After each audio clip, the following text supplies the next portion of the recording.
Hello everyone. तो देखो इस क्वेश्चन में हमें ये वाला देखना है क्वेश्चन।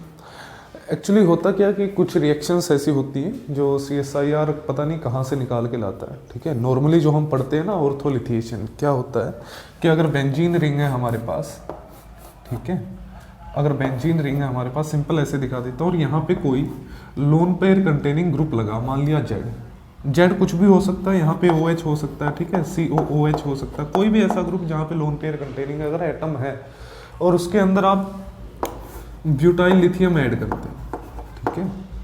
तो जब ब्यूटाइल लिथियम यहाँ पे ऐड करते हो तो ऑर्थो पोजीशन से हाइड्रोजन एब्स्ट्रैक्ट हो जाता है और यहाँ पे ऑर्थो पोजीशन पे ऐसे लिथियम जुड़ जाता है, ठीक है। और उसके बाद जब आप इलेक्ट्रोफाइल ऐड करते हो तो ये लिथियम हटके यहाँ पे इलेक्ट्रोफाइल लग जाता है। इस तरह से ये रिएक्शन होती है, ठीक है।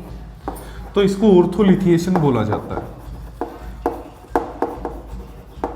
ठीक है, ऑर्थोलिथिएशन इस रिएक्शन को बोला जाता है। तो नॉर्मली रिएक्शन इसी तरह से होती है, ठीक है, कि कोई लोन पेयर कंटेनिंग ग्रुप लगा बेंजीन पे, तो जो ब्यूटाइल लिथियम हाइड्रोजन एब्स्ट्रैक्ट करता है वो उसको ऑर्थो पोजीशन से करता है जहां बेंजीन पे ग्रुप लगा लोन पेयर कंटेनिंग। इसका रीजन ये है कि जब ये हाइड्रोजन एब्स्ट्रैक्ट करने आएगा ना ऐसे ब्यूटाइल लिथियम, तो ये लिथियम इस लोन पेयर कंटेनिंग एटम के साथ ऐसे कॉम्प्लेक्स फॉर्मेशन करेगा, एक तरह से चिलेट बनाएगा। तो इस वजह से ये ऑर्थो पोजीशन से हाइड्रोजन एब्स्ट्रैक्ट करता है। चिलेट नहीं, आप कुछ भी बोल सकते हो, ये बोल सकते हो लिथियम अट्रैक्ट होता है इस एटम की तरफ, ठीक है। और सेम आप cramps model, anti cramps model में भी पढ़ते हो इसी तरह का। तो ऑर्थो पोजीशन से हाइड्रोजन एब्स्ट्रैक्ट होता है और लिथियम ऑर्थो पोजीशन पे लग जाता है, यानी नेगेटिव चार्ज आ गया ऑर्थो पोजीशन पे। अब इलेक्ट्रोफाइल पे अटैक होता है और यहाँ इलेक्ट्रोफाइल लग जाता है। तो इस हिसाब से अगर यहाँ पे देखोगे ना कि टर्शरी ब्यूटाइल लिथियम है तो ऑर्थो पोजीशन से हाइड्रोजन एब्स्ट्रैक्ट हो गया, अब इलेक्ट्रोफाइल पे यानी कि यहाँ अटैक करेगा और आयोडीन निकल जाएगा, ठीक है।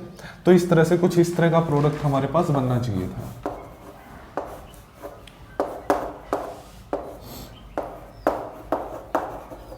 ठीक है, इस तरह का बनना चाहिए था। लेकिन जो आंसर की में प्रोडक्ट दिया गया था वो ये नहीं था।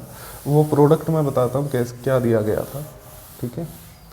तो वो प्रोडक्ट ये दिया गया था कि यहाँ पे ये नहीं लगा था, यहाँ पे सिर्फ आई लगा था, ठीक है।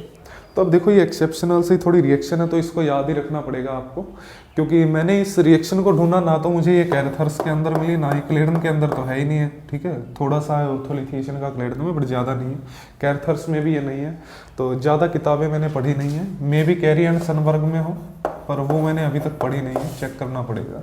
तो ये रिएक्शन कैसे हो सकती है, देखो इस रिएक्शन में यहाँ से सबसे पहले तो वही है, ऑर्थो पोजीशन से हाइड्रोजन एब्स्ट्रैक्ट हो गया, तो ये बन जाएगा हमारे पास, ठीक है। ये हमारे पास बन जाएगा नेगेटिव चार्ज। यहाँ पे मैं नेगेटिव चार्ज दिखा देता हूँ सीधा, ठीक है। अब नेक्स्ट स्टेप में कैसे दिखाना पड़ेगा आपको, देखो नेक्स्ट स्टेप में इस तरह से दिखाना पड़ेगा। ये नेगेटिव चार्ज यहाँ आयोडीन पे अटैक करेगा, ये बॉन्ड यहाँ पे शिफ्ट होगा और यहाँ से आयोडीन निकल जाएगा, तो देखो तब जाके ये प्रोडक्ट बनेगा। तो ये रिएक्शन इस तरह से होगी ना, तब ये प्रोडक्ट बनेगा। अब नॉर्मली तो आप वही पढ़ते हैं, ऑर्थोलिथिएशन में यही पढ़ा जाता है कि ऑर्थो पोजीशन से हाइड्रोजन एब्स्ट्रैक्ट करो, इलेक्ट्रोफाइल पे अटैक करो, मान लो RX है तो यहाँ से इस तरह से R पे अटैक करो, X निकाल दो, यहाँ पे R लग जाएगा, ये बताया जाता है। पर ये रिएक्शन थोड़ी सी अलग थी। यहाँ पे 2 आयोडीन थे इस मॉलिक्यूल के अंदर, में भी ये रीजन हो सकता है, या फिर यहाँ पे tertiary butyl lithium hindered base है, या फिर ये रीजन हो सकता है। हालांकि ये रीजन नहीं होगा टर्शरी ब्यूटाइल लिथियम, क्योंकि कैरथर्स में आपको एग्जाम्पल मिल जाएंगे जहाँ पे ये ऑर्थो से निकाल रहा है, ठीक है।